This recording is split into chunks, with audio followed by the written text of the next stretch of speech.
I'm only 10 minutes away. I was, but the traffic was crazy. Oh yeah, you couldn't get through town either.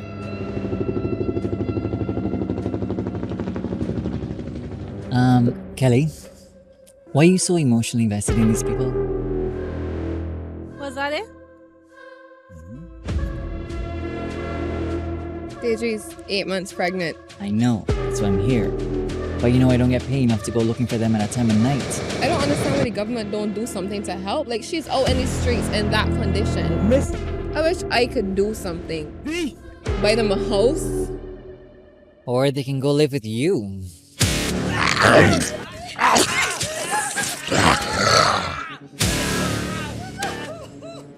Alright, let's go take a look around. Hopefully the police show up soon.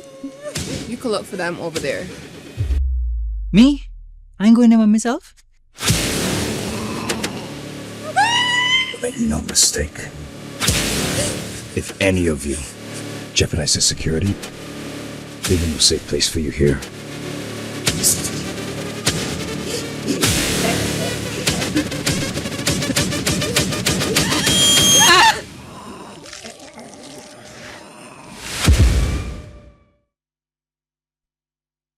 So what happened next? I'm here waiting, aren't you? That's called The Silence After. It's another Stockton Miller Boardhouse Productions production, and it's available already. Stockton, good morning to you. Good morning, Pearson. Yeah, I told you before we started you got another one, Stockton. So talk to me a little bit. I'll introduce you guys in a minute. Talk to me a little bit about having done this and knowing the response so far. How do you feel? I feel very good because I was not expecting the response. There was a point in time when we did this film, I didn't know what was coming. So getting it on Amazon Prime and Apple TV is actually very, very, very big to me. And funny how it happened, I actually went on Amazon Prime to watch another movie, and I saw it pop up, and I was like, and then I messaged in the group chat, I was like, any of y'all got Amazon Prime? Please check and see if the movie on Amazon Prime, because I probably going crazy. So how did it get there? We did a film before, and unfortunately that film didn't make it to how this one, But I still stay in contact with those people, and I told them, so I had the idea of filming over, doing the movie big and better. And I told them, yeah, we're looking to do it over. And when it's finished, I want you all to push this thing as far as possible. And they were like, well, all right, cool. If you're able to do it, we will push it. You make it sound so simple. It wasn't. That's because you're so good, I think. That they know your quality of your work and they said, all right, we can take him at his word. When he produces something, it's going to be good enough to run on our platform. Yeah. And so far, so good. Yeah. And the thing is, I didn't expect it to happen because, I'm human. I have feelings. So because what happened before, I was like, yeah, and I cry a lot to these guys, and a lot to my father, and Shara, of course, who was also the writer, and Brandon Atherley.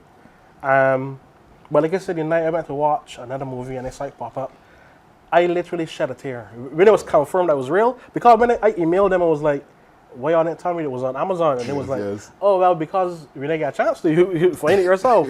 And then I saw it was on Apple TV. It's supposed to be on, get license from Tubi to be on Tubi later on this month, yeah. And that's not a problem.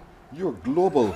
You are global. This is global. Yeah. No pressure. The lady with the Scream. The movie Scream. How Gabriella Bovell. Yes, please. Good to meet you. Hi. Talk to me a little bit about that Scream. That was voiceover, or was that your Scream? That was my That was literally my Scream. I grew up watching horrors. I love horrors, sci-fi, anything of the sort.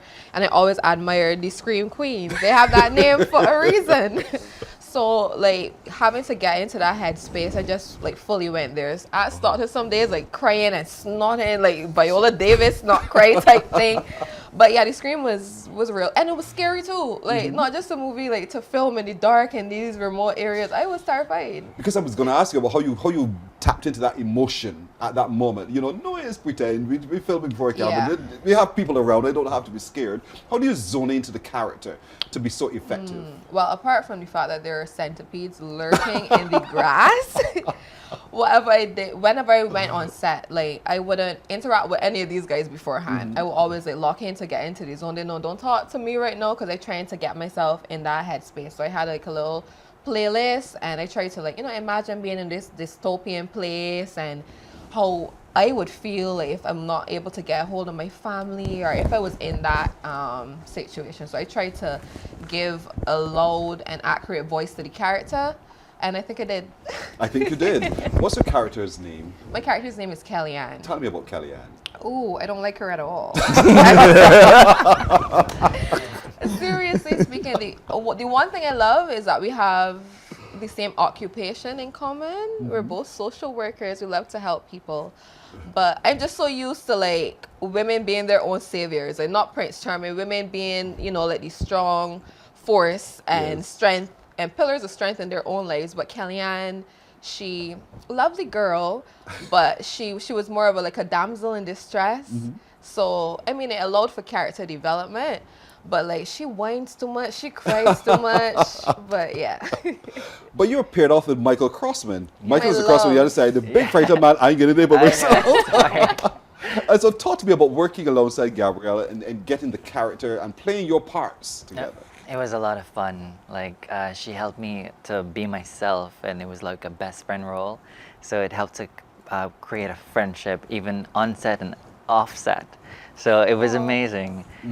He did a really good job of casting us, and we connected on so many levels. Like, I'm a first-time actor, and she, with her background as well, she helped me in so many ways, that, like, to tap into the characters, even creating playlists. And it was a lot of fun, also traumatizing in many ways. So you staying with the word tap. When you were tapped to be a part of the film, talk to me a little bit about the trepidation you felt inside, knowing that this is not just some little thing we're having fun and we're laughing at the end of the night we go home, but this is actually being captured for posterity. How did you manage that emotion? I try my best to contain my emotion, not to be overwhelmed too much, and because it's also like been a big dream of mine. So when I got cast for it from Stockton, I was like, oh my God, I was like all panicking, going on and crazy, and trying to be like, I got this, be professional. So it was amazing though. Yeah, I loved it. Reading the script, did the script inspire you at the time? It when did. You first saw it? It did, it definitely did, because it helped me to relate with myself as well as the character, because we had some similarities also. Like Gabrielle, I didn't like some of the stuff that my character would do, so yeah. But you got it indeed. I did. Ladies, I have a surprise. We'll save it in a minute. It's coming last, as a matter of fact. Yo, man, no, you are Romario Kotoy. Romario, first of all, the last name is not fully Barbadian. No. Where is it from? It is Vincentian and Guyanese. And so, did you pull on all of that to play the character you played? I pulled on a lot of things for the character. So, like, when I first read the script and getting into the character and understanding the character's psyche and how they react to everything that's going on around them, that's where I pull all my inspiration from. The script of itself, the source material of, is telling me what this character is going through. It's telling me what this character feels in that moment. So I pull all those and my life experiences to make this character work within the world that my director created. And this was not your first time acting, was it? No, please. Right, this is your multiple time acting. Yes, please. Talk to me a little bit about some of the other productions you were a part. Mostly I started doing theater. I started in theater, so I attended BCC. I did theater at BCC, so I did a lot of my shows at BCC and learning how to create characters and stuff like that from BCC. And then when I left BCC, I did film. I did a couple more films outside of that. I did a film before this one called Man Up. And a couple student films, short films, stuff like that, just to keep. Right. You know, so you came active. with experience. Yes. So you Just were a able little to bit, just help a little Michael and all the rest of people Just a just little to bit. get it right, right? I try. What about Try my Khalil? best. Did you help him too? Listen, folks, if you watch on social media, I do like soca. Then you know who I'm talking about. If you've seen the ad by that hardware store, then you know who I'm talking about. He's right here with me. And now you know his name, because I see people sometimes online asking, what was his name? And now you know his name as Khalil Hines Basdale. Good morning to you, sir. Good to Hi, good meet you morning. in Nice person. Yes, please. Your fame precedes you. And so immediately as you walked across the floor to come join me on stage, I said, oh, you're the Wakat man. But now we're seeing the other side of you acting. Yes, please. So talk to me a little bit about how you were tapped to be a part of the film. Well, when Stockton sent me the script, one, I was very honored for letting him put me into this movie. That's one. But when I was reading the script and I read my character Jacob, you know, how his character is and how he's going to be in this film, I was hooked. I understood him the moment, I even like read the whole thing. I just read a part of it and I was hooked already. And his character reminded me so much of, it gave me some little elements of John Berthal with that a person that played as the Punisher, him, and also a little bit of Jason Statham in a way as well too. So I was able to try to channel those people into this character to be able to create a voice, and also, you know, create this character that he is also a protector, but also, you know, I said I'm not a bad guy, but, you know, get the job done. And the job you did, because when we played the trailer just before, I said, oh, the voice. Yeah. The voice. Yeah. So sinking yourself and you're into that character with the voice and having to be maintaining that position right the movie through. Yeah. Because no, you can't slip back into the major. Yeah. Talk to me about how interesting was that for you to be able to maintain for the duration of the film? Well, for me, doing voices is not new. I've been doing voices since I was like, I would say 11, 12 years old. Okay. So I was able to change my voice from cartoon characters into real life people. So when it came to,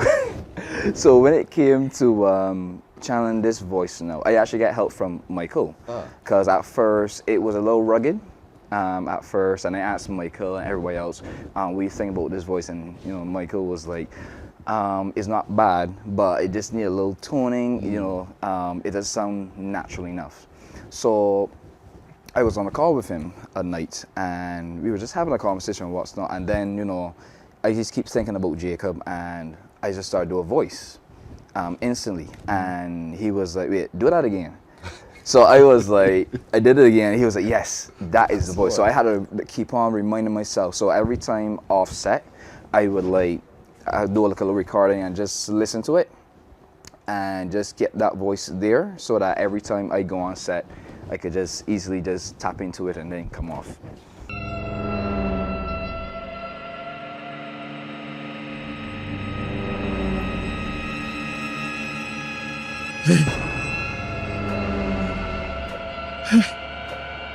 I keep seeing them. The policeman.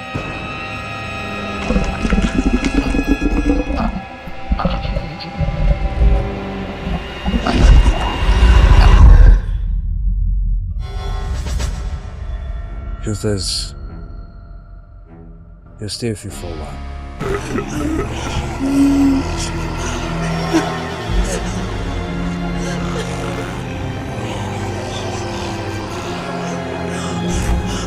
Trauma has that effect.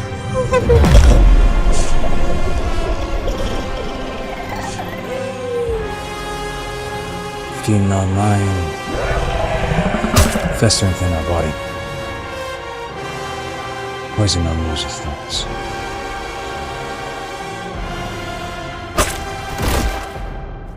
How do I stop them? By not letting it control us. I'm sorry. One big lash. Indeed, the silence after. This has me already on the edge, and we shall be all on the edge. Is this going to be shown in Barbados soon, Stockton? Yes. When? Well, we're having a launch in hopefully April 25th. Okay, April 25th. Thanks to the month. NCF. So shout out to the NCF for that. Yeah, thank you. Thank you so much. Right now, for some odd reason, the film is geo-locked to US, Okay. UK, and Canada. But if you want, you can go to the Silence After movie website. You can click watch now, and there's a copy of the film on the website for the low price of $5.99 US. That's fair. Cheaper than the theaters. Got that right. So you can watch it all now if you want. But for the problem is, when dealing with American distributors, they don't look at the Caribbean as a market. So that is what we are trying to get sorted out. So people go on Amazon, Apple TV to watch it. Then it's all right, but Yeah. that's fine. We'll wait, but we'll go online in the meantime, Yeah. USA. And so we'll watch it indeed. And so the music score, because it's so dramatic. Original. Oh, I made really? sure. Yes. Who did that? It was myself and a music student in America called Justin Ideal. I made sure that the music original. If there's one thing that had to happen, the music original. Wow. Because that's always an issue, especially with independent films. You usually use music like royalty-free music and stuff like Yes. that. I tell myself, you. spend your money. Music has to be original. Luckily, the distributor put me on to Justin, and we were able to create some beautiful music for the movie. Wow, it is really gripping. It's dramatic enough. It grabs you, and I like it. Yeah. In terms of makeup and all the rest, because you had to make beautiful Gabriella look like damsel in distress. Yeah. And so let's talk a little bit about who worked with you on makeup and making sure it's so real to life. We use 3 makeup artists. Of course, Mandy Cummins, Oh man, it's fantastic. Brittany Taluja, and Daniela Knight. A small crew, Yeah, and they did a great job. I'm telling you. Because I always said, and you guys can attest to this, if the zombies don't look right, Yeah. production shut down. What's the point? Yeah. So, yeah, that was my thing. Gabrielle, how many takes did you have to do to get all your pieces done? Or were lines difficult for you to retain? Not really. To be fair, sometimes me and the writer Brandon, that's my brother, we would clash a lot because I would read, so he'd be like, "This is the line." I'd read it, and then from the time the cameras are rolling, it's something totally different. So after our rehearsal process or whatever, and sometimes I would challenge him like, "This will sound natural," because one thing we wanted to do was make it sound natural, not like Barbadians putting on an American accent, but we wanted to make it flow naturally and for us to keep our accents, which I'm so glad that you did, Stockton. So after the rehearsal process, it was not hard for me to retain lines. I would want to do over takes because sometimes I would just do things and Stockton is like, "We good, we don't need another one," but I think I could do that a bit differently or a little better. Yeah. But Stockton really believed in us from the jump. Yeah. From the jump. No, you are now seeing globally. Does that put pressure on you mentally, emotionally? It's just kind of shocking. I mean, I also do content creation, YouTube and stuff. But going into work and people "Yeah, big actress," and I'm like, "How y'all know that side of me? Y'all was supposed to know that part." So it really is. I always thought it would be more exciting, but it just I still shocked and trying to process it. Wow, people know my face and with me crying And screaming. and screaming. Romario, what about you? Is this perhaps for you your biggest production so far, and the fact that it has such a reach now? What does that mean to you? Yes, I would say this is my biggest production so far because it's going into international and streaming and stuff like that. For me, this is like my co-star was saying, it's a pressure that is good. It's a good pressure. It's a pressure that I wanted. It's pressure that I want, and it's pressure that I will use to push me further. And use it as a confidence builder. But right now, it hasn't really hit me about how it's international. I hope people see my face out there. It hasn't really hit me yet, but I'm pretty sure it soon will. It soon will start. It started to have to persist.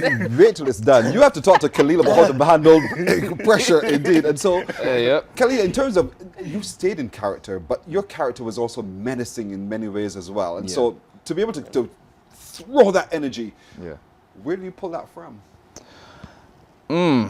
Let's just say, It's as if you had a bad boy experience sometime. no. I'm a good guy. But I legit had a channel that through anger. But I was able to separate, how I was feeling compared to the acting. And Gabrielle also explained it to me too when it came to when you're mixing your feelings or emotions into film, it could be messy. So, you know, I try to separate as much as I can. But yeah, I was able to channel the anger and what's not to really bring out the menacing side of Jacob, and also like in terms of his actions and everything. It was easy, you know, because I think y'all saw too, like how, you know, I was getting into character, and by the time the camera shut off, it was like, all right, yeah, so back to our scheduled program. You know what I mean? So it was a norm for me. Like I said, like for the actors, I was inspired by to put them into this one character with John Berthal, and just see them how their characters are menacingly.